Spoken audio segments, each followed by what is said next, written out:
मनुष्य होने का यह मतलब नहीं कि मनुष्य मनुष्य के हाथों पर आश्रित रहे। परमेश्वर ने हमको रचा, इस तरीके से हमको रचा कि हम सब बहता सामर्थ बन जाएं। शायद आप ना जानते हो, लेकिन मैं जानता हूं। हमारे पास एक छोटी सी वॉल्क्सवैगन कार थी। सेवकाई के दौरान मेरी वाइफ के पास वहां और एनी को शॉपिंग जाकर वहां पर कार पार्क करनी होती थी।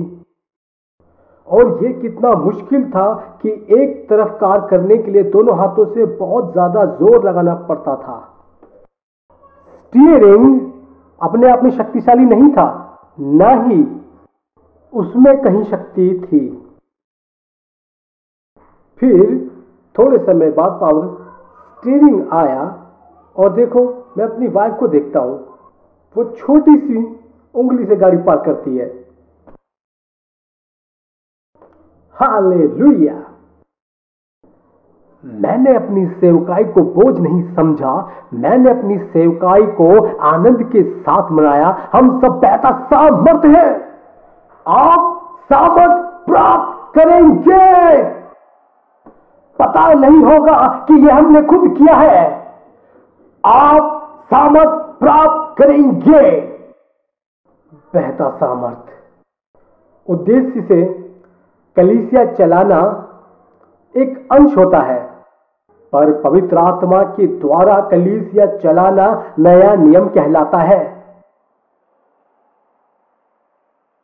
और जब पूरी तरह से पेंतेकोस्त का दिन आया, वो सब वहां पर इकट्ठे हो गए और तभी स्वर्ग से एक आवाज आई, एक दिव्य हवा का झोंका। मुझे यह पहले से ही पसंद है। एक दिव्य हवा का झोंका। ऐसे ही पवित्र आत्मा काम करता है।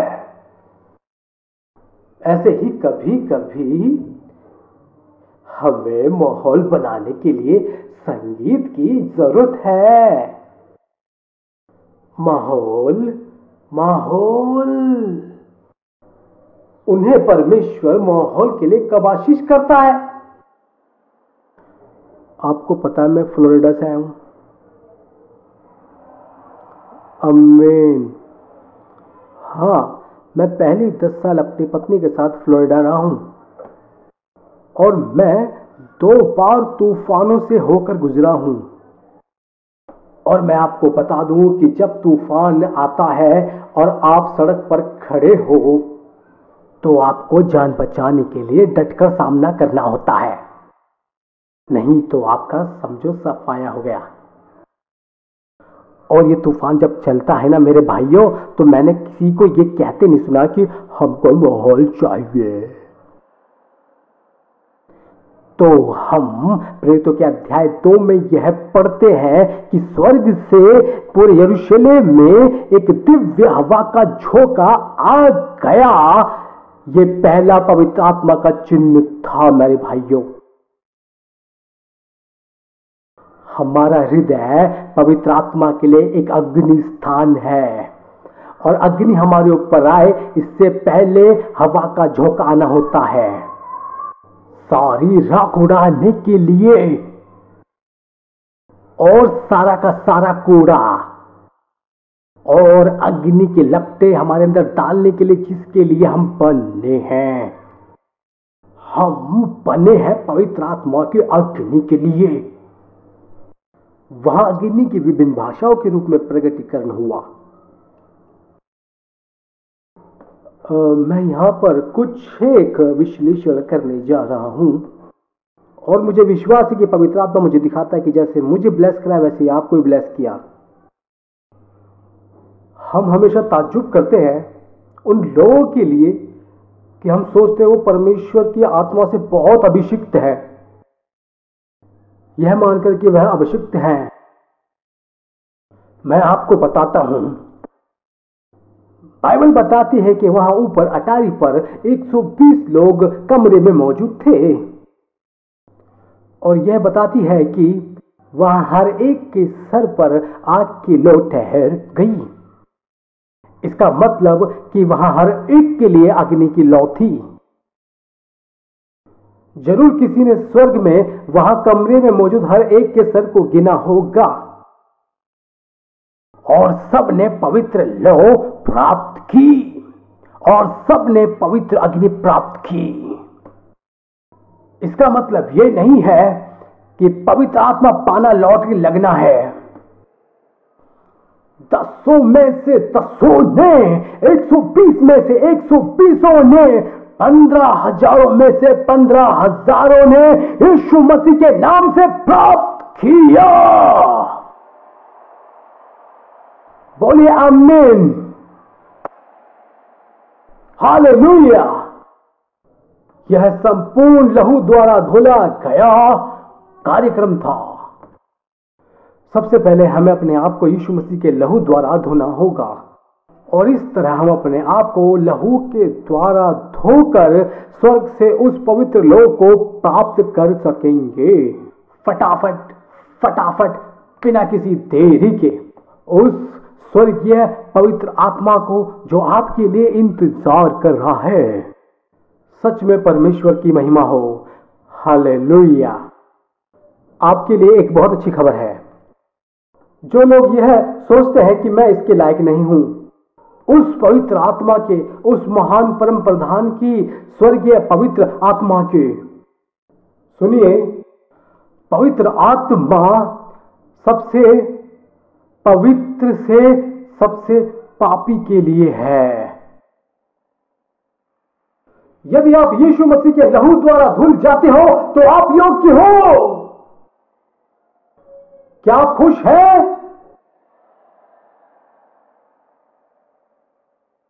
मैं सोचता हूं ये बहुत बढ़िया है। सच में ये बहुत बढ़िया है। पवित्र आत्मा क्यों उतरता है? जब मैं छोटा सा था, मेरे पिता के चर्च में मेरे पिता सेवक थे।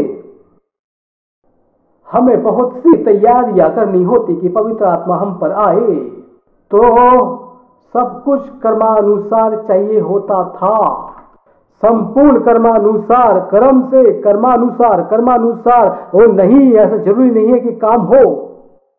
भाई क्यों इतना शोर मचाया जाए? तो क्यों इतना शोर शराबा मचाया जाए? इतनी लड़ाइयां लड़नी पड़े कि पवित्र आत्मा उतर कर आए? क्या बेवकूफी है। मैं फिर से कहता हूं कि हमें कुछ नहीं करना, हमें बस लहू के द्वारा धुलना है, लहू के द्वारा अपने आप को धोना है। बस यही योग्यता की चाबी है। तो मैं आपसे वचन के द्वारा कुछ कहना चाहूंगा। तो हमको क्यों पवित्र आत्मा चाहिए? यहां यूहन्ना सुसमाचार अध्याय 14 के आयत 16 में लिखा है। यहां पर यीशु मसीह पवित्र आत्मा के विषय में कहते हैं। यीशु मसीह शिष्यों से कहते हैं कि मैं पिता से तुम्हारे लिए प्रार्थना करूंगा कि वह तुम्हें सहायक देगा। हम जानते हैं पवित्र आत्मा है वो, कि वो पवित्र आत्मा तुम्हारे हमेशा साथ साथ रहे। उसने ये नहीं कहा कि तुम प्रार्थना करोगे, उसने कहा कि मैं प्रार्थना करूंगा। तो अब हमारे मुकुट में एक और नायाब हीरा जड़ चुका है। भाइयों, इस बात पर घमंड मत करना कि ये सब मेरी प्रार्थनाओं के द्वारा हुआ है, ये सब मैंने किया है।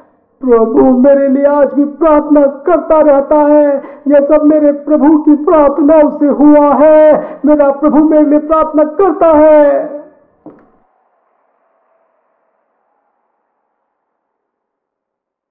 और तुम प्राप्त करोगे, तुमको मिलेगा, प्राप्त करोगे। प्रभु यीशु मसीह की जय हो। आमीन। पवित्र आत्मा यहां फर्श पर नहीं गिरेगा, वो खोज में है। उनकी जो पवित्र लहू से धोए गए हैं। हालेलुया। आपको पता है मुझे क्या लगता है? मुझको क्या लगता है कि मैं कि यहाँ मैं इस पृथ्वी पर पवित्र आत्मा का स्थानीय पता हूं। हम सब पवित्र आत्मा का स्थानीय पता है इस पृथ्वी के ऊपर, क्योंकि हमारा शरीर पवित्र आत्मा का मंदिर है। क्या आप खुश हैं? आमीन। वो हमारे साथ है, पूरी तरह से वो हमारे साथ है। हमें पवित्र आत्मा को उतरने के लिए मोड़ने की जरूरत नहीं है। इतनी मशक्कत और खींचातानी करने की जरूरत भी नहीं है। पिता और पुत्र की स्वेच्छा से वो यहां है हमारे साथ। हे दोस्तों, अगर आप चैनल पर नए हैं तो चैनल को सब्सक्राइब कर लीजिए और नोटिफिकेशन बेल यानी घंटी वाले बटन को दबाना मत भूलना, ताकि आपसे कोई भी वीडियो मिस ना हो। मैं इस चैनल पर आपके लिए पोस्टर, प्रॉफिट, पास्टर उन सब की गवाहियाँ और उनके प्रचार लेकर आऊँगा कि परमेश्वर उनसे कौन से काम लिए, उन्होंने ऐसा क्या किया, परमेश्वर की ज़िंदगियों में क्या किया। मैं इस चैनल पर आपके लिए लेकर आऊँगा, चाहे वो पास्टर किसी भी देश से क्यों ना हो। और आखिरी और ज़रूरी बात, इस चैनल को अपने मसीह भाई बहनों और अपने चर्च के लोगों के साथ बांटना मत भूलना, ताकि वे सब मसीह में बढ़ते जाएँ और विश्वास में बढ़ते जाएँ। तो मिलते हैं दोस्तों अगले हफ्ते। अलविदा।